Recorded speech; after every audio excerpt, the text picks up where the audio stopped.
안녕하세요. 지난 시간 성경적 세계관을 갖기 위한 세 가지 요소, 창조, 타락, 구속 중 첫 번째 창조에 대해 살펴보는 시간을 가졌습니다.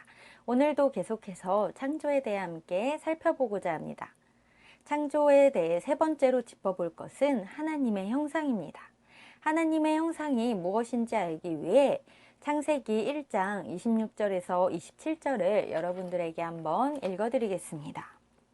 하나님이 이르시되 우리의 형상을 따라 우리의 모양대로 우리가 사람을 만들고 그들로 바다의 물고기와 하늘의 새와 가축과 온 땅과 땅에 기는 모든 것을 다스리게 하자 하시고, 하나님이 자기 형상 곧 하나님의 형상대로 사람을 창조하시되 남자와 여자를 창조하시고 라고 나와 있습니다. 그렇다면 하나님의 형상이란 무엇인지 함께 살펴보겠습니다. 하나님의 형상으로 창조된 인간은 종류대로 지음받은 다른 피조물과는 구별됩니다. 하나님의 형상이란 무엇일까요? 고대 샘족 사회에서는 왕을 신의 형상 또는 신의 모양으로 지칭했습니다. 이는 주로 다스리는 역할을 염두에 둔 표현입니다. 즉, 하나님의 형상은 하나님의 모습을 따라 창조되었다는 것이 아니라 인간이 하나님의 대리인으로서 하나님이 지으신 만물을 다스리는 역할을 하도록 지음받았다라는 사실입니다. 나아가 하나님의 형상이란 신과 인간의 공유적 속성을 갖는 것으로 사람으로 하여금 하나님을 알 수 있도록 지으신 것을 가리킵니다. 그래서 창조된 원래의 사람은 의와 진리와 거룩함으로 지음받았습니다. 그러나 인간의 죄로 인해 의와 진리와 거룩함이 훼손된 것입니다. 이 부분은 다음 강의 타락에서 자세히 다루도록 하겠습니다. 사람이 하나님의 형상을 따라 창조된 것을 말하는 성경의 증거를 함께 볼까요? 골로새서 3장 10절 말씀입니다. 새 사람을 입었으니 이는 자기를 창조하신 이의 형상을 따라 지식에까지 새롭게 하심을 입은 자니라. 에베소서 4장 24절 말씀입니다. 하나님을 따라 의와 진리의 거룩함으로 지으심을 받은 새 사람을 입으라. 이렇게 하나님의 형상을 따라 창조된 사람에게 하나님께서 특별히 맡기신 것이 있습니다. 창세기 1장 28절 말씀입니다. 하나님이 그들에게 복을 주시며 하나님이 그들에게 이르시되 생육하고 번성하여 땅에 충만하라. 땅을 정복하라. 바다의 물고기와 하늘의 새와 땅에 움직이는 모든 생물을 다스리라 하시니라. 인간은 도덕성 등에서 다른 동물들과 구별됩니다. 오직 인간에게만 주어진 삼중 축복, 생육, 번성, 충만과 이중 사명, 정복, 다스림이 있습니다. 특히 사명, 위임 통치권이 주어진 점이 동물과 다릅니다. 하나님은 모든 피조물을 인간의 권위 아래 맡기셨습니다. 땅의 정복은 착취와 말살이 아니라 자애로운 왕처럼 자연을 관리하라는 뜻입니다. 하나님은 아담으로 대표되는 인간에게 자유와 책임과 권위를 주셨습니다. 이렇게 하나님은 인간을 존귀하게 만드셨습니다. 사람은 하나님의 형상으로 만들어졌기 때문에 모든 생물을 다스리는 능력을 갖추게 되었습니다. 사람이 이런 능력을 갖추게 된 이유는 하나님이 사람을 특별히 사랑하시어 복을 주셨기 때문이지 사람에게 어떤 자격이 있었던 것이 아님을 기억해야 합니다. 따라서 사람은 이러한 마음을 가지고 하나님께서 우리에게 맡기신 이 세상을 다스려갈 책임이 있습니다. 그런데 이러한 인식이 왜곡되었을 때 어떠한 현상으로 나타나게 될까요? 하나님께서 맡기신 대리 통치의 사명을 자신의 유익을 위한 것으로, 환경을 파괴하는 것으로, 동물을 학대하는 것 등으로 나타납니다. 그중 환경 문제에 있어서 그리스도인의 자세와 태도는 어떠해야 하는지 살펴보고자 합니다. 창조를 믿는 그리스도인은 이 세상 전체에 대해서 책임을 가진 자라고 할 수 있습니다. 하나님께서 우리에게 하나님을 대신해 다스리도록 주신 세상이고 주의 구속으로 말미암아 이루시는 하나님 나라가 그 안에서 실현되는 무대이기 때문입니다. 따라서 이 세상의 어떤 사람들보다 우리는 세상 전반의 환경 문제에 대해 깊은 관심을 가져야 합니다. 지금 당장 어떤 특별한 일을 할 수 없다 해도 관심과 의식을 가지고 나아가야 합니다. 이 세상에 다양한 환경 문제가 존재합니다. 환경 문제는 국가를 넘어 국가 상호 간에 그리고 전 세계적으로 영향을 미칩니다. 어떤 나라와 국민이라도 환경 문제에 있어서 자유할 수는 없을 것입니다. 그렇다면 다양한 환경 문제에 있어서 창조를 믿는 창조신앙을 가진 그리스도인의 올바른 자세는 무엇일까요? 가장 중요하고 해답이 될 수 있을 만한 것이 바로 우리들의 의식 문제일 것입니다. 먼저는 오늘날의 환경 문제를 바르게 인식하는 것입니다. 환경 문제에 대한 끊임없는 관심을 갖고 환경 문제에 있어서 나와 별개로 여기지 않는 것입니다.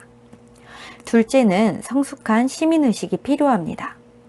높은 시민의식에 우리는 특별히 창조신앙을 덧입어 이 세상을 다스리고 관리할 수 있도록 해야 하는 것입니다.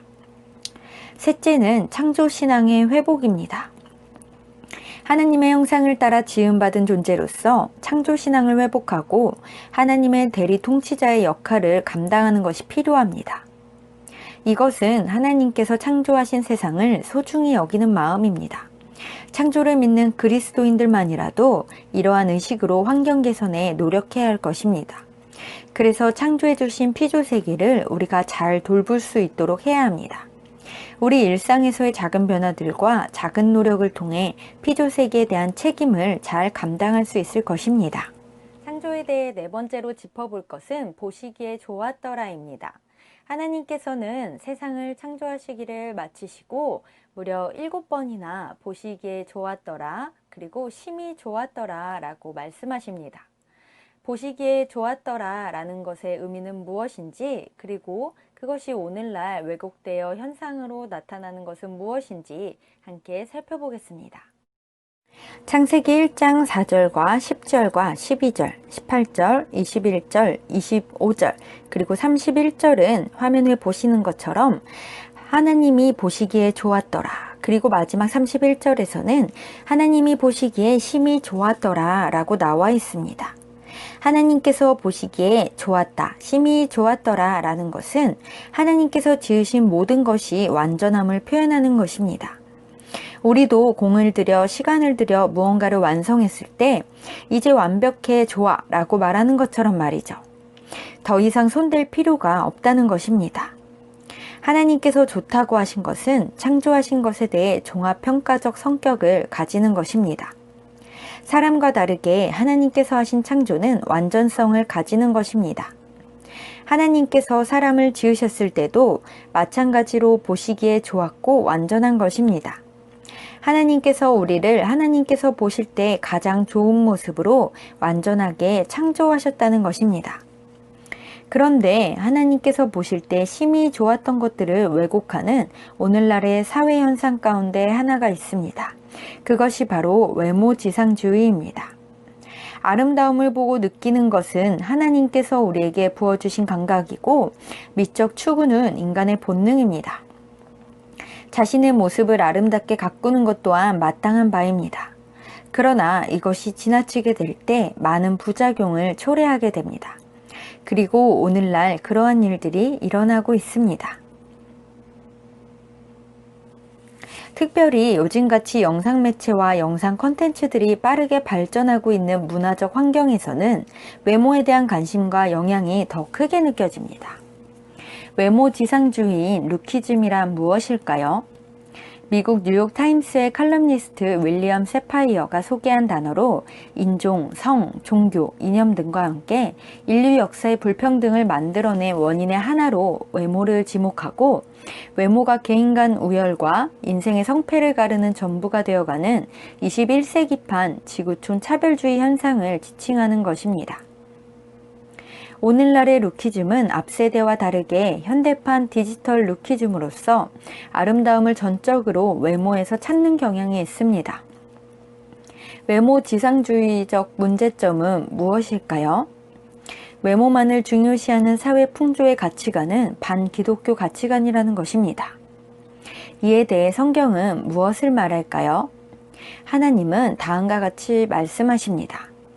사람은 외모를 보거니와 나 여호와는 중심을 보느니라 하시더라.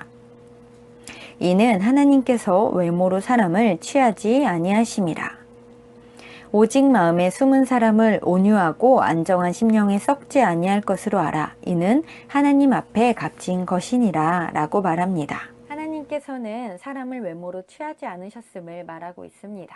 또한 베드로 사도는 오직 마음에 숨은 사람을 온유하고 안정한 심령에 썩지 아니할 것으로 하라고 하셨는데, 이는 하나님 앞에서 값진 것이기 때문이라 라고 말합니다. 하나님은 우리가 가진 조건에 상관없이 우리 자체를 사랑해 주시는 분이십니다. 성경은 나아가 외적인 용모나 조건으로 사람을 판단하는 것을 죄라고 인식합니다. 따라서 그리스도인들은 그 사람의 배경이나 조건으로 판단하는 이 세상의 풍조를 따라가서는 안 될 것입니다. 남에 대해서 뿐만 아니라 자신에 대해서도 그래야 합니다. 또 다른 문제점은 외모라는 조건이 서로를 평가하는 중요한 기준이 되어 온통 외모에 집중하게 한다는 것입니다. 이것은 외모 우상주의라고 불릴만 합니다. 개인으로 하여금 심각한 성형 중독, 거식증, 우울증 초래, 경제적 어려움 등을 발생시킵니다. 최근에 SNS에서 유행하듯 번지는 것이 있습니다. 바로 프로아나입니다. 프로아나라는 것은 거식증에 찬성한다 라는 의미입니다. 프로아나족이라 불리는 사람들은 무작정 굶거나 먹고 토하기를 반복하는 등의 극단적인 방법으로 지나칠 정도로 마른 몸매를 추구합니다. 그리고 스스로 문제라고 생각하지 않아 병원에 가지 않습니다. 그런데 이것이 최근에는 중고등학생 등 10대 여성 청소년들 사이에서 프로아나족이 늘어나고 있습니다. SNS에 자신의 식습관과 자신들의 사진을 공유하며 거식 행위에 동참하는 것을 자랑하는 것입니다. 이러한 문화가 왜 생겨나게 되었을까요? 우리는 질문을 던져보아야 합니다. 그렇다면 우리는 우리 자녀들에게 외모에 대해 올바른 생각을 갖게 해줄 수는 없을까요? 저 역시도 사춘기 때 외모에 대한 많은 관심이 있었던 것을 기억하게 됩니다. 관심 자체가 문제가 아니라 자녀들이 관심을 갖되 바른 방향으로 나아갈 수 있도록 해주는 것과 하느님이 원하시는 바는 무엇인지를 가르쳐 주는 것이 중요합니다. 이를 위해 우리는 내 자신에게 그리고 자녀들에게 아름다움의 다양성을 인정할 수 있도록, 그리고 획일화된 미의 기준을 갖는 것이 아니라 개개인의 아름다움을 볼 수 있는 시각을 키워줘야 합니다. 또한 자녀들이 자존감을 높일 수 있도록 도와주고 미의 기준이 외모에만 있는 것이 아님을 내면을 살필 수 있도록 돕는 것이 필요합니다. 마지막 창조에서 짚어볼 것은 보존하심입니다. 하나님께서는 지금도 창조하신 세계를 다스리고 보존하고 계십니다. 웨스트민스터 소유리 문답 제11문입니다. 하나님의 섭리의 사역은 무엇입니까? 하나님의 섭리의 사역은 하나님이 가장 거룩하고 지혜롭고 권능 있게 모든 자신의 창조물과 모든 그 행동을 보존하시고 통치하시는 것입니다. 그러나 하나님의 섭리와 보존을 부인하는 세계관이 있습니다. 그것은 바로 이신론적 세계관입니다. 이신론이란 무엇일까요? 쉽게 말해 시계와 같은 우주이며 그 우주를 만드신 분이 하나님이라고 말하며, 우주라는 시계가 일단 그 태엽이 감기고 시계가 흔들리기 시작한 다음에는 신의 창조 행위 없이도 움직일 수 있다고 주장하는 이단입니다. 그들에 따르면 하나님은 이 세상에 내재하지도 않으시고 인간사의 주권자도 아니시며 섭리자도 아닌 것입니다. 하나님께서 이 세상에 관심이 없다고 말합니다. 그러나 하나님께서는 우주를 말씀으로 창조하신 이후 오늘까지 우주가 존재하도록 붙들어 오셨습니다. 하나님이 모든 만물을 각기 모양대로 만들기 위해 발휘하셨던 능력은 태초의 창조 때나 창조 세계 역사의 매 순간이나 변함없다는 것을 기억해야 합니다. 매일 세계를 보존하시고 다스리시는 하나님의 사역은 세계를 말씀으로 창조하신 그 사역 행위와 분리될 수 없습니다. 만들다와 다스린다 라는 두 단어는 하나님의 어휘록에서는 같은 말인 것입니다. 성경적인 창조 개념을 생각할 때 우리는 잠시라도 자신의 세계를 만드시고 보존하시고 인도하시고 다스리시는 하나님의 주권적인 행위를 망각해서는 안 될 것입니다. 성경은 하나님의 섭리와 보존에 대해 무엇을 말할까요? 이사야 말씀입니다. 이도 만군의 여호와께로부터 난 것이라. 그의 경영은 기묘하며 지혜는 광대하니라. 히브리서 1장 3절에서는 이는 하나님의 영광의 강체시요 그 본체의 형상이시라. 그의 능력의 말씀으로 만물을 붙드시며 죄를 정결하게 하는 일을 하시고 높은 곳에 계신 지극히 크신 이의 우편에 앉으셨느니라 라고 말합니다. 느헤미야에서는 오직 주는 여호와시라. 하늘과 하늘들의 하늘과 일월 성신과 땅과 땅 위의 만물과 바다와 그 가운데 모든 것을 지으시고 다 보존하시오니 모든 천군이 주께 경배하나이다 라고 말합니다. 시편 103편에서는 여호와께서 그의 보좌를 하늘에 세우시고 그의 왕권으로 만유를 다스리시도다 라고 말합니다. 마태복음에서는 하나님께서 허락하지 아니하시면 참새 2마리도 떨어지지 않는다라고 말합니다. 창조와 섭리는 구별되지만 분리되지는 않는다는 것을 기억해야 합니다. 창조는 하나님이 피조물의 협력 없이 무에서 만물을 만드시는 것이고, 섭리는 하나님이 피조물의 협력을 통하여 그 만물을 지속시키는 것입니다. 하나님께서는 태초에 만드신 만물을 보존하는 일을 계속해서 하고 계십니다. 지구가 만약 자전을 멈춘다면 어떤 일이 발생할까요? 하나님께서는 지구가 자전 및 공전을 하도록 만드셨고, 지금도 한순간도 멈추지 않고 지구는 계속해서 공전과 자전을 하고 있습니다. 하나님께서 한순간이라도 만물을 붙드는 사역을 하지 않으시면 만물은 즉시 혼돈과 공허에 빠질 것입니다. 생각해 볼 질문입니다. 첫 번째, 우리가 창조에 대해 믿을 바는 무엇인가요? 두 번째, 창조가 왜곡되어 나타나는 현상 중 나에게 영향을 미치는 것은 무엇인가요? 이러한 문제들에 대해 내가 할 수 있는 것은 무엇이 있을까요? 한번 생각해 보시고 배운 바를 적용해 보시기 바랍니다. 하나님의 뜻을 알려면 영적 분별력이 필요합니다. 성경에 별로 언급이 없지만 우리가 하나님의 뜻을 알아내려고 노력해야 할 많은 사안들이 있습니다. 성경에서 명시적으로 인도하는 것 이외의 문제에 대해서도 우리에게는 영적 지혜와 총명이 필요한 것입니다.